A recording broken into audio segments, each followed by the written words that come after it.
ഞാൻ ദൈവത്തിൻ്റെ ആളൊന്നല്ല. ദൈവത്തിൽ വിശ്വസിക്കുന്നില്ല. ദൈവത്തിൽ വിശ്വസിക്കാൻ തക്ക ദൈവങ്ങളൊന്നും എൻ്റെ മുമ്പിൽ വന്നില്ല. അതാ പ്രശ്നം. ജെറാൾഡ് റൂഡ് എന്ന് പറയുന്ന ഒരു തത്വചിന്തകനുണ്ട്. അദ്ദേഹം പറഞ്ഞത് എനിക്ക് വലിയ ഇഷ്ടമുള്ള സംഗതി എന്ന് വെച്ചാൽ, ദൈവം ഉണ്ടോ ഇല്ലയോ എന്ന് എനിക്കറിയില്ല, ഇല്ലാതിരിക്കുന്നതാണ് ദൈവത്തിൻ്റെ അന്തസ്സിന് നല്ലത്.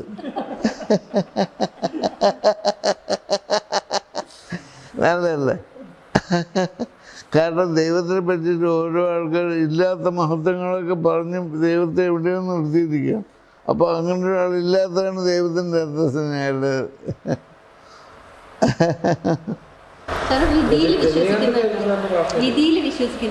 വിധിയിൽ ഞാൻ വിശ്വസിക്കണ്ട. വിശ്വസിച്ചില്ലെങ്കിലും വിധി സംഭവിച്ചുകൊണ്ടേയിരിക്കും. എന്തിനാ വിശ്വസിക്കുന്നത്? ഒന്നും നമ്മൾ വിചാരിച്ച പോലെയല്ല നടക്കുന്നത്. അതല്ലേ വിധി, അല്ലേ? നിമിത്തങ്ങൾ. അപ്പം കഥ പറയുമ്പോൾ എന്ന് പറഞ്ഞ സിനിമയിലൊക്കെ മമ്മൂട്ടി പറയുന്നത് നിമിത്തത്തിനെ പറ്റി പറയുന്നതാണ്. ഞാനിവിടെ ഈ സ്കൂളിൽ എത്തിച്ചേരുക എന്നുള്ളത് ജീവിതത്തിലൊരു നിമിത്തമായിട്ട് ഞാൻ കണ്ടെന്ന് പറഞ്ഞു. അത് തന്നെയാണ് എൻ്റെ ഇത്. എല്ലാം കാര്യം നിമിത്തങ്ങൾ. അത് വിധിയാണെന്ന് എനിക്കറിഞ്ഞൂട. അടുത്തിടെ ഒരു ഇന്റർവ്യൂവിൽ പറഞ്ഞിരുന്നു, ICUവിൽ കിടക്കുന്ന സമയത്ത് അല്പം ഒരു ഭേദം ഉണ്ടായപ്പോൾ മുതൽ അപ്പം മുതൽ സിനിമയെ പറ്റിയാണ് സംസാരിക്കുന്നത്. സിനിമ തന്നെയാണ്, പോസിറ്റീവാണ്. ശരിയാണ്. നമുക്ക് ഏറ്റവും കൂടുതൽ പിന്നെ ചിന്തിക്കുകയും പ്രവർത്തിക്കുകയും ചെയ്യുന്ന മേഖലയെ വിട്ടിട്ട് നമുക്ക് വരുന്നില്ലല്ലോ. അത് സന്തോഷവും നമ്മുടെ ജീവിതവും എല്ലാം സിനിമയല്ലേ. അങ്ങനെ ആയല്ലേ, കുറേ കാലമായില്ലേ. പിന്നെ ആദ്യ സിനിമ മലർവാടി ഡിസ്കസ് ചെയ്ത അങ്ങനെ ഡിസ്കസ് ചെയ്ത് ആദ്യം എഴുതി കൊണ്ടുവന്നു, പിന്നെ ഡിസ്കസ് ചെയ്തു. അപ്പോൾ കുറേ കുഴപ്പങ്ങൾ എനിക്ക് തോന്നി എൻ്റെ ഇത് വെച്ചിട്ട്. അപ്പോൾ അത് വെച്ചിട്ട് ഇപ്പോൾ ഡിസ്കസ് ചെയ്ത്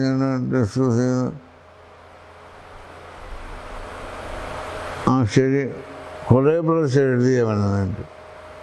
ഒരിക്കലും എഴുതി കൊണ്ടുവന്നപ്പോൾ പിന്നെയും ഡിസ്കസ് ചെയ്ത്, അപ്പോൾ ശരി അങ്ങനെ ചെയ്യാമെന്നൊക്കെ പറഞ്ഞിട്ട് പോയി.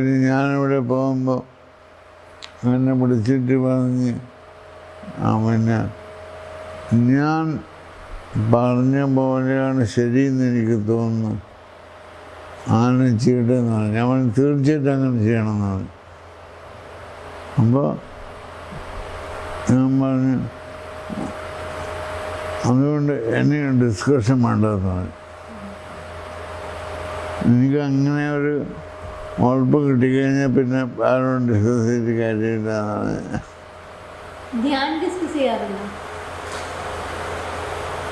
അതെന്താ ഡിസ്കസ് ചെയ്യണ്ടേ?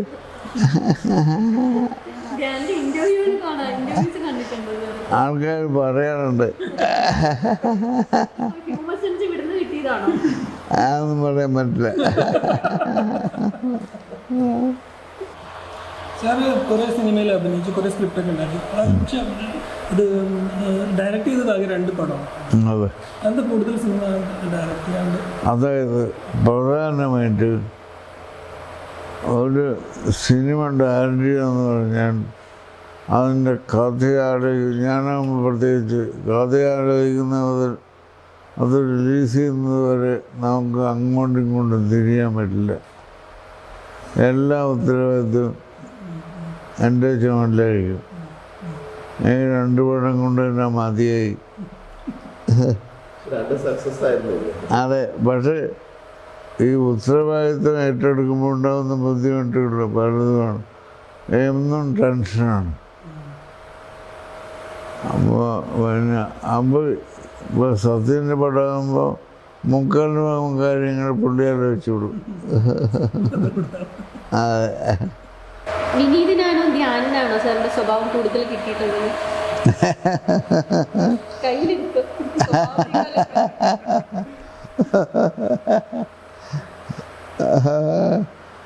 അതായത് പിന്നെ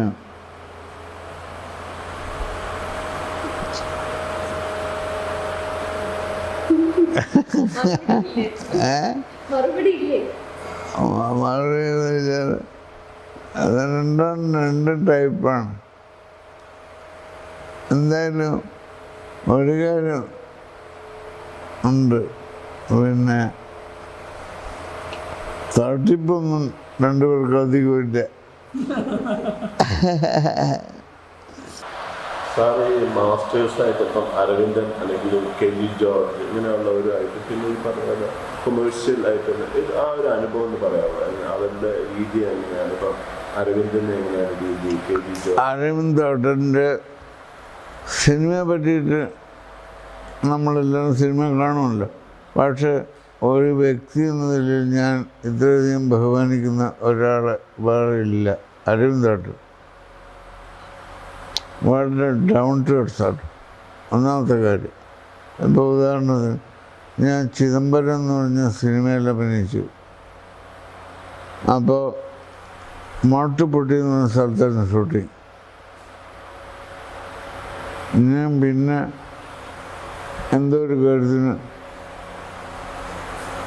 തിരുവനന്തപുരത്തൊരു ഹോട്ടലിൽ താമസിക്കുമ്പോൾ പുള്ളി അന്ന് ഒരു സ്കൂട്ടറിലാണ് സഞ്ചരിക്കുന്നത്. സ്കൂട്ടറിൽ അവിടെ വന്നിട്ട് എനിക്ക് പൈസ തരാണ്, ചിദംബരത്തിൽ അഭിനയിച്ചതിൻ്റെ പൈസ. ഞാൻ പറഞ്ഞു എനിക്ക് പൈസ ഒന്നും വേണ്ടത് പറഞ്ഞല്ല, പക്ഷേ ഇനി അഭിനയിച്ചതല്ല, കുറച്ച് ദിവസം അവിടെ വന്ന് താമസിച്ചതിന് വേണ്ടി അത് ഞാൻ അല്ല വേണ്ടെന്ന് പറഞ്ഞിട്ടൊന്നും സമ്മതിച്ചില്ല. അങ്ങനത്തെ ഒരാളാണ്. അവർ ഫോൺ ചെയ്താൽ ഞാൻ എവിടെ വരെ വേണമെങ്കിൽ പോകും. പക്ഷേ പുള്ളി അതല്ല, പുള്ളിയുടെ അതായ ഒരാവശ്യമുണ്ടെങ്കിൽ പുള്ളിക്ക് തോന്നിയാൽ പുള്ളി അത് ചെയ്യും, അല്ല വേറെ ആളെ ഏൽപ്പിക്കില്ല നടത്താം. അല്ലെങ്കിൽ വേറെ അടുത്തും കൊടുത്തേച്ചാൽ മതിയല്ലോ, അതും ചെയ്തില്ല. കെ ജി ജോർജും അത് നല്ലതാണ്. നല്ല ഞങ്ങൾ ചെന്നൈയിൽ വെച്ച് ഞാൻ ആദ്യമായിട്ട് ഇൻസ്റ്റിറ്റ്യൂട്ട് പഠിക്കുമ്പോൾ ഷൂട്ടിംഗ് കാണുന്നത് പുള്ളിയുടെ സ്വപ്നാടകം എന്ന് പറയുന്ന പടത്തിൻ്റെയാണ്. അത് മോഹൻദാസും റാണി ചന്ദ്രയും അഭിനയിക്കുന്ന ഒരു സീനാണ് ഞാൻ ആദ്യം കണ്ടത് ഷൂട്ട് ചെയ്യുന്നത്. അന്ന് മുതലുള്ള ഞാൻ എപ്പോഴും ഉള്ള ഇൻസ്റ്റിറ്റ്യൂട്ടിൽ എപ്പോഴും വരുന്നയാളാണ്. ഞാൻ ആദ്യമായിട്ട് സിനിമയിൽ അഭിനയിക്കുന്ന പി എ ബക്കറിൻ്റെ മണിമുഴക്കം എന്ന് പറഞ്ഞ സിനിമയിലാണ്. പുള്ളിയും ഇതുപോലെ ഇൻസ്റ്റിറ്റ്യൂട്ടിൽ സ്ഥിരമായിട്ട് വരുന്നയാളാണ്. അങ്ങനെ ഒരു ദിവസം എന്നോട് ഇൻസ്റ്റിറ്റ്യൂട്ടിൽ വെച്ച് പറഞ്ഞു, ഞാനിങ്ങനെ എറണാകുളത്ത് ഒരു പടം തുടങ്ങുന്നുണ്ട്, അവിടെ വരികയാണെങ്കിൽ ഒരു സിനിമയിൽ അഭിനയിക്കാമെന്ന്. അതായത് പുള്ളി എന്നെ ബുക്ക് ചെയ്തതല്ല, അവിടെ എത്തുകയാണെങ്കിൽ അഭിനയിക്കുക. അങ്ങനെ പറഞ്ഞപ്പോൾ ഞാൻ ശരിക്കും അവിടെ വന്നെന്ന് വെച്ചാൽ സിനിമയിലുള്ള ഭ്രാന്തമുള്ളല്ല. ഞാനപ്പോൾ അത് ഫുൾ ഫ്ലെഡ്ജ് ഷൂട്ടിങ് കണ്ടില്ല, അതൊന്നും കാണാമെന്ന് വിചാരിച്ചിട്ടുള്ള ആഗ്രഹത്തിൽ വന്ന് അങ്ങനെ അഭിനയിക്കുന്ന ആദ്യത്തെ സിനിമ. രണ്ടാമത്തെ സിനിമയിൽ ഞാൻ നായകനെ. സിനിമ രംഗത്തേക്കുള്ള വരവുണ്ടല്ലോ, അത് സിനിമയിലേക്ക് വരുന്ന ഞാൻ സിനിമാക്കാരനാകണം എന്ന് ആഗ്രഹിച്ചത് അങ്ങനെ എപ്പോഴും അതിൻ്റെ ഒരു തുടക്കം എങ്ങനെയാണ്? ശരിക്കും പറഞ്ഞാൽ സിനിമാക്കാരനൊന്നാവണമെന്ന് ഞാൻ ആഗ്രഹിച്ചിട്ടില്ല, ഞാൻ നാടകങ്ങൾ ചെയ്യണം. അങ്ങനെ ഡൽഹിയിൽ സ്കൂൾ ഡ്രാമ അവിടെ ചേർന്ന് പഠിക്കാൻ എനിക്കൊരാഗ്രഹമുണ്ടായിരുന്നു. അതാണ് എൻ്റെ ആദ്യത്തെ കോളേജ് വിട്ടതിന് ശേഷം ഞാൻ ഉന്നം വെച്ചത് സ്കൂൾ ഡ്രാമ ഡൽഹിയായിരുന്നു. അങ്ങനെ അതിൻ്റെ ആപ്ലിക്കേഷൻ ഫോമൊക്കെ വരുത്തി ഞാൻ. അപ്പോൾ അതിനകത്തൊരു ക്ലാസ് ഉണ്ട്, അറിയപ്പെടുന്ന ഒരു നാടക പ്രവർത്തകൻ്റെ പിന്നെ റെക്കമെൻഡേഷൻ ലെറ്റർ വേണം. അപ്പോൾ നമ്മളെ നാട്ടിൽ അങ്ങനെ ഒരാളില്ല. എൻ്റെ നാട്ടിൽ അന്നത്തെ ഒരു നാടകക്കാരൻ ഞാൻ തന്നെ. അപ്പം എന്നെ റെക്കമെൻഡ് ചെയ്യാൻ വേറൊരാൾ വേണം. ഞാനങ്ങനെ നോക്കിയപ്പോൾ നമ്മുടെ നാട്ടിൽ അങ്ങനത്തെ ആളില്ല. ആ സമയത്ത് NN പിള്ളയുടെ വിജയരാഘവൻ്റെ അച്ഛൻ, അദ്ദേഹത്തിൻ്റെ ഒരു നാടകം ഞാൻ നാടകം കണ്ടിട്ടുണ്ട്. പുള്ളിയുടെ പുതിയ നാടകം തലശ്ശേരി BMB ഹൈസ്കൂളിൽ കളിക്കുകയാണ് ഒരു ദിവസം. അപ്പം ഞാനൊന്ന് ടിക്കറ്റ് എടുത്ത് നാടകം ഈ അദ്ദേഹത്തെ കാണാം എന്ന ഉദ്ദേശത്തോടുകൂടി പോയി നാടകം കണ്ടു. ഇപ്പോൾ ഒരു മേക്കപ്പൊക്കെ അടിച്ച് മാറ്റുമ്പോൾ ഞാൻ ഇദ്ദേഹത്തെ അടുത്ത് മാറ്റുമ്പോൾ ഞാൻ ഇങ്ങനെയാണെന്നൊക്കെ പറഞ്ഞിട്ട് സംസാരിച്ചു. ആ പുള്ളിനെ ഇങ്ങനെ ഇട്ടത്തേക്ക് മറ്റേന്ന് വെച്ചാൽ എന്താ കാര്യം എന്ന് ചോദിച്ചു. അപ്പോൾ അവനിങ്ങനെ സ്കൂൾ ഡ്രാമയിൽ ഇവിടേക്ക് ഇങ്ങനെ അറിയപ്പെടുന്ന നാടകത്തിൻ്റെ റെക്കമെൻഡേഷൻ ലെറ്ററാണ് അത്. ഞാനന്ന് കാലിക്കറ്റ് യൂണിവേഴ്സിറ്റി ഓൺ ബെസ്റ്റ് ആക്ടറൊക്കെയാണ്.